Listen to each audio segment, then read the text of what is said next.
तो इस चीज़ का ज़रूर ध्यान रखें। जो भी मैंने 5 रूल आपको बताए हैं, अगर आप सही तरीके से उनको फॉलो करते हैं और उसी हिसाब से लेटर लिखते हैं तो जो आपकी राइटिंग है वो आराम से आपके यहाँ पे क्लियर हो जाएगी।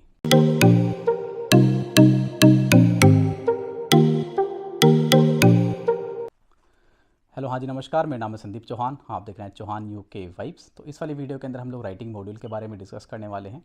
तो हम लोग इसके अंदर डिस्कस करेंगे कि जो आपका राइटिंग मॉड्यूल है उसको कैसे आप आराम से क्लियर कर सकते हैं, कैसे आप C+ या फिर B लेके आ सकते हैं ताकि आप यूके के अंदर एज ए रजिस्टर्ड नर्स काम कर सकें। तो टोटल मिला के मैंने 5 पॉइंट के अंदर इस वाली राइटिंग टास्क को डिवाइड किया है, इस वाली वीडियो को डिवाइड किया है। अगर आप ये 5 पॉइंट फॉलो करते हैं, एक तरीके से गोल्डन रूल है, अगर आप इनको फॉलो करते हैं तो जो आपको राइटिंग टास्क है वो आराम से क्लियर हो जाएगा और आप जो डिज़ायर स्कोर है OET के अंदर राइटिंग का वो आप आराम से स्कोर कर सकते हैं, आराम से अचीव कर सकते हैं। तो चलिए इस वीडियो को हम लोग शुरू करते हैं। तो जो सबसे पहले हमारा रूल है वो है रीड द टास्क केयरफुली। तो जैसे कि आप सभी लोगों को पता है, जो OET मॉड्यूल होता है 45 मिनट्स का होता है। इसके अंदर जो 40 मिनट्स होते हैं वो आपके लिखने के लिए होते हैं, जो 5 मिनट्स होते हैं वो रीडिंग के लिए होते हैं। जो 5 मिनट्स होते हैं इसके अंदर आप अपनी पेंसिल को हाथ भी नहीं लगा सकते हैं, आप कुछ भी नहीं लिख सकते हैं उसके अंदर। खाली जो 5 मिनट है वो आपको अपना जो केस नोट है वो रीड करने के लिए मिलता है। तो इसके अंदर जो लोग हैं सबसे बड़ी गलती ये करते हैं, जैसे ही उनको 5 मिनट मिलते हैं तो वो अपना पूरा केस नोट रीड करना स्टार्ट करते हैं, जो कि सबसे बड़ी गलती है। अगर आपको 5 मिनट मिलते हैं तो सबसे पहले आपको क्या करना चाहिए, पहले जाते ही अपना जो टास्क है आपको वो पढ़ना चाहिए। टास्क पढ़ने से उसका आपको काफ़ी सारे फ़ायदे होंगे। टास्क पढ़ने से आपको ये सारी चीज़ें पता चलेंगी कि आपको किसको लेटर लिखना है, क्यों लिखना है, उसका एड्रेस क्या है और जो मेन रीज़न है वो क्या है। ठीक है। तो जब अपना टास्क आप लोग पढ़ते हैं तो 4 चीज़ें आपको ज़रूर ध्यान से उस टास्क में से निकालनी है। पहले रेसिपिएंट का नाम, जिसको आप लेटर लिख रहे हैं उसका नाम क्या है। दूसरा, रेसिपिएंट का डेजिग्नेशन, उनका प्रोफेशन क्या है, उनकी पोजीशन क्या है, कि आप रजिस्टर्ड नर्स को लिख रहे हैं या फिर डायबिटिक नर्स को लिख रहे हैं, किसी डॉक्टर को लिख रहे हैं, फिजियोथेरेपिस्ट को लिख रहे हैं। ये आपका सेकंड पॉइंट है। जो थर्ड पॉइंट है कि उनका एड्रेस, कि आप केयर होम में लिख रहे हैं, होम केयर के लिए लिख रहे हैं या फिर आप किसी हॉस्पिटल के लिए लिख रहे हैं, ये सारी चीज़ें आपको हमें पता करनी है। तो 3 चीज़ें मैंने आपको बताई।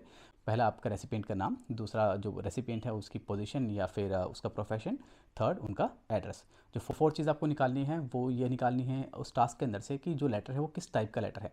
वो रेफरल लेटर है, डिस्चार्ज लेटर है, इन्फॉर्मेशन लेटर है, ट्रांसफ़र लेटर है। तो चारों में से कोई एक लेटर आएगा जो कि आपको वहाँ पे लिखना है। तो टोटल मिला के 4 इन्फॉर्मेशन आप लोगों ने अगर निकाल ली टास्क से 5 मिनट के अंदर, तो जो आपकी केयरफुल रीडिंग है वो काफ़ी हद तक आपकी सक्सेसफुल वहाँ पे हो जाएगी और जो आपका टाइम है वो सही तरीके से यूटिलाइज़ हुआ। जब आपने सारी चीज़ें निकाल ली तो उसके अंदर सबसे मेन चीज़ ये आती है कि आपको ये ज़रूर पता करना है उन 5 मिनट के अंदर कि जिसको आप लेटर लिख रहे हैं, जो आपका रेसिपिएंट है, उसके लिए वो पेशेंट नोन है या अननोन है। ये काफ़ी क्रिटिकल इन्फॉर्मेशन है। अगर आपने यहाँ चूक कर दी या फिर यहाँ गलती कर दी तो जो आपका राइटिंग टास्क है वो आपका फेल हो जाएगा। ठीक है। तो आपको ये ज़रूर पता करना है कि जो आपका पेशेंट है वो रेसिपिएंट के लिए नोन है या अननोन है। अगर आपका जो पेशेंट है अगर अपने रेसिपिएंट के लिए अननोन है तो इसका मतलब ये है कि आपको सारी चीज़ें वहाँ पे इंक्लूड करनी पड़ेंगी। उनकी पास medical history, current medical condition वगैरह सारी चीज़ें आपको वहाँ पे मेंशन करनी है अगर पेशेंट अननोन है रेसिपिएंट के लिए। अगर पेशेंट नोन है रेसिपिएंट के लिए तो वहाँ पे अगर आप अपनी पास मेडिकल हिस्ट्री अगर स्किप भी करते हैं तो कोई इशू नहीं आएगा, क्योंकि जो आपका रेसिपिएंट है वो ऑलरेडी पेशेंट को जानता है तो उसको ये सारी हिस्ट्री पता होगी। तो एक चीज़ और बोल रहा हूँ बीच में कि जो वीडियो है थोड़ी लंबी हो जाएगी, तो वैसे मैंने कंटेंट कम से कम रखने की कोशिश करी है। तो प्लीज़ आप लोग कोऑपरेट करना, थोड़ी जो वीडियो है लंबी होगी, इसके अंदर हम लोग सारे पॉइंट्स इसके अंदर डिस्कस करेंगे। तो सबसे पहला पॉइंट था हमारा वो था रीड द टास्क केयरफुली या फिर read the case note carefully. ठीक है। अंदर जो सेकंड रूल आता है वो आता है इंटरप्रेट केस नोट करेक्टली। अभी क्या होता है कि जब भी आप केस नोट पढ़ते हैं तो केस नोट के अंदर काफ़ी सारी चीज़ें ऐसी होती हैं जहाँ पे सिंबल लिखे होते हैं, जैसे कि सोडियम लेवल इंक्रीज़ हुआ तो वहाँ पे एक अप एरो बना होगा, सोडियम लेवल डिक्रीज़ हुआ तो वहाँ पे डाउन एरो बना होगा। काफ़ी सारे ऐसे सेंटेंसेस होते हैं जो कि परफेक्ट सेंटेंसेस नहीं होते हैं। काफ़ी सारे ऐसे सेंटेंसेस होते हैं जहाँ पे लिखा होता है dressing weekly, dressing every second day या फिर ड्रेसिंग डेली। काफ़ी सारी चीज़ें ऐसी होती हैं। तो उनको क्या करना है, आपको इंटरप्रेट करना है, मतलब जो आपकी जो मीनिंग है उसको एक्सप्लेन करना है अपने वर्ड्स के अंदर जिस भी रेसिपिएंट को आप लेटर लिख रहे हैं। तो जो भी चीज़ आप लिख रहे हैं तो ऐसा नहीं कि आप सीधा अपने केस नोट से उठा के आपने वो सारी की चीज़ें वहाँ पे वैसी की वैसी लिख दी। आपको अपने ग्रामेटिकली उनको सही करके एक सही तरीके से, ताकि जो आपका रेसिपिएंट है उनको सही तरीके से समझ सके, उस तरीके से आपको लिखना है। तो इनके अंदर क्या है कि जो भी चीज़ें आप वहाँ से ले रहे हैं केस नोट से, तो उनको आपको अपने लैंग्वेज में अच्छे तरीके से आपके रेसिपिएंट को एक्सप्लेन करना है। जो इसके अंदर हमारा जो थर्ड पॉइंट आता है वो आता है सेलेक्ट रेलेवेंट केस नोट। इसके अंदर क्या है कि जो भी आपको केस नोट जब भी आप पढ़ते हैं तो आपको ये पता चल गया कि आप किसको लेटर लिख रहे हैं और क्यों लेटर लिख रहे हैं। जैसे कि जब हमने डिस्कस किया था read your case note carefully, तो उसके अंदर आपको ये पता चल गया कि किसको आप किस रेसिपिएंट को लेटर लिख रहे हैं, उसका प्रोफेशन क्या है, रेफर लेटर है, डिस्चार्ज लेटर है या फिर इन्फॉर्मेशन लेटर है या फिर ट्रांसफ़र लेटर है। तो आपको अभी ये ध्यान रखना है कि जो भी चीज़ें आप केस नोट से उठाएंगे वो आपके एकदम रेलेवेंट होनी चाहिए, देखो, जब आप केस नोट पढ़ते हैं तो उसके अंदर टोटल मिला के 3 टाइप की इन्फॉर्मेशन होती है। पहली आपकी होती है रेलेवेंट इन्फॉर्मेशन, दूसरी आती है इररेलेवेंट इन्फॉर्मेशन और थर्ड आती है सेमी रेलेवेंट इन्फॉर्मेशन।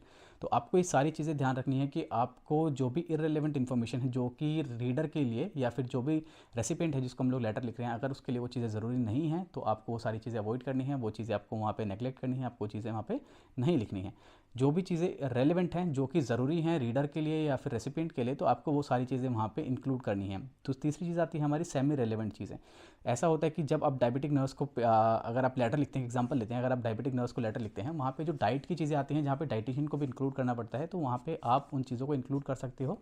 क्योंकि सेकेंडरी कोर्स अगर डायबिटीज़ का हम लोग देखेंगे तो डाइट के हिसाब से भी है, तो आपको डाइटरी चीज़ें भी वहाँ पे इंप्रूव करनी चाहिए। पर अगर आप वो चीज़ें नहीं भी लिखते हैं तो भी क्या होगा, कोई इफेक्ट नहीं डालेगा लेटर के ऊपर। पर अगर आप ये चीज़ें जो सेमी रेलेवेंट चीज़ें हैं अगर आप इंक्लूड भी कर देते हैं तो वहाँ पे कोई हार्म भी नहीं है। आपको खाली इरेलेवेंट चीज़ें वहाँ पे इंक्लूड नहीं करनी है, आपको बिल्कुल भी नहीं लिखना है। अगर आप वो सारी चीज़ें लिखते हैं तो आपका जो लेटर है वो गलत हो जाएगा और वहाँ पे फेल कर जाएंगे। जैसे आप सभी लोगों को पता है, जो अपना बॉडी पैराग्राफ होता है 180 टू 200 वर्ड्स होता है। अगर आप सारी चीज़ें, अगर जो भी केस नोट में लिखी है, अगर वो सारी चीज़ें आप लिख देंगे तो वैसे भी वहाँ पे वो इतनी इन्फॉर्मेशन आप वहाँ पे डिलीवर नहीं कर सकते हैं केस नोट के अंदर, आपके लेटर के अंदर जो भी केस नोट के अंदर दी हुई है, तो वहाँ पे आपके फेल होने के चांसेस ज़्यादा होते हैं। तो प्लीज़ मेक श्योर कि आप वही चीज़ें सेलेक्ट करें जो कि रेलेवेंट हैं, ठीक है।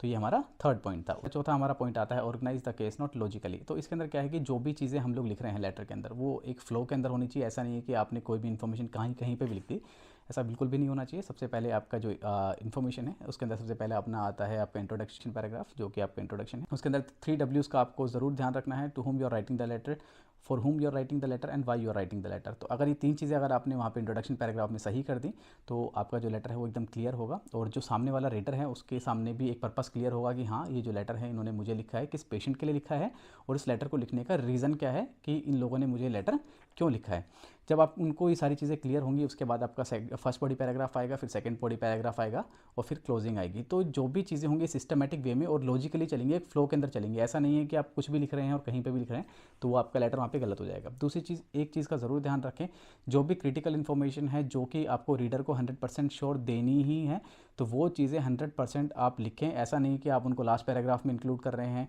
या फिर एकदम लास्ट में लिख रहे हैं। उनको गाड़ना नहीं है इन्फॉर्मेशन को, you don't have to bury the information, okay.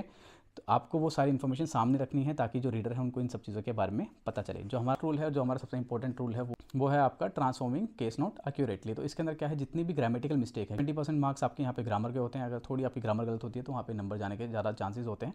वैसे हम लोग अपने स्टूडेंट्स को ये चीज़ ज़रूर बताते हैं कि अगर किसी बच्चे की ग्रामर ठीक नहीं है, मानो अगर काफ़ी सारे बच्चे ऐसे होते हैं जो कि स्ट्रेस लेते हैं कि हमारा ग्रामर सही नहीं है, हमारा इंग्लिश सही नहीं है, पर मैं ये बोलता हूँ कि आपको लेटर लिखना स्टार्ट करना चाहिए। जो ये 5 रूल्स मैंने आपको बताए हैं, अगर आप ये सही तरीके से आप फॉलो करते हैं, अगर बाई चांस अगर आपकी ग्रामर कम भी है, अगर ग्रामर थोड़ी सही नहीं भी है, मतलब थोड़ा 19-20 आपका चलेगा ग्रामर के अंदर, जिसके अंदर कि 20% मार्क्स आपके ग्रामर के होते हैं, अगर आप वहाँ पे लूज़ करते हैं तो फिर भी आपके पास 80% मार्क्स आपके हाथ में होते हैं। 80% मार्क्स अगर आप स्कोर करते हैं OET राइटिंग के अंदर तो आप आराम से स्कोर कर सकते हैं।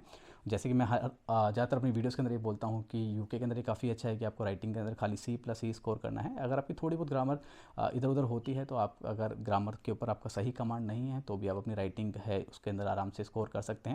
जो मैंने चीज़ें आपको बताई, अगर आप उनको सही तरीके से फॉलो करते हैं और आपकी जो भी चीज़ें हैं, आपकी जो लेटर है वो सही तरीके से अगर आप लिखते हैं तो आपकी वहाँ पे जो ग्रामर है वो थोड़ी वहाँ पे कवर हो जाएगी। लेकिन फिर भी इस पॉइंट का ज़रूर ध्यान रखना जो मैंने आपको बताया, transforming the case note accurately. इसके अंदर क्या है कि जो भी आपकी ग्रामेटिकल मिस्टेक्स हैं वो आपको चेक करनी है कि कोई ग्रामेटिकल मिस्टेक तो नहीं हुई है, और लास्ट में जब अपना लेटर आप लिख लेते हैं तो उसके बाद आपको चेक करना है कि कोई ग्रामेटिकल मिस्टेक्स हैं या नहीं है। तो इस चीज़ का ज़रूर ध्यान रखें। जो भी मैंने 5 रूल आपको बताए हैं, अगर आप सही तरीके से उनको फॉलो करते हैं और उसी हिसाब से लेटर लिखते हैं तो जो आपकी राइटिंग है वो आराम से आपके यहाँ पे क्लियर हो जाएगी। उम्मीद करता हूँ ये वाली वीडियो आपको काफ़ी इन्फॉर्मेटिव लगी होगी। तो मिलते हैं अपनी नेक्स्ट वाली वीडियो के अंदर। थैंक यू सो मच, आपने हमें इतना टाइम दिया, धन्यवाद।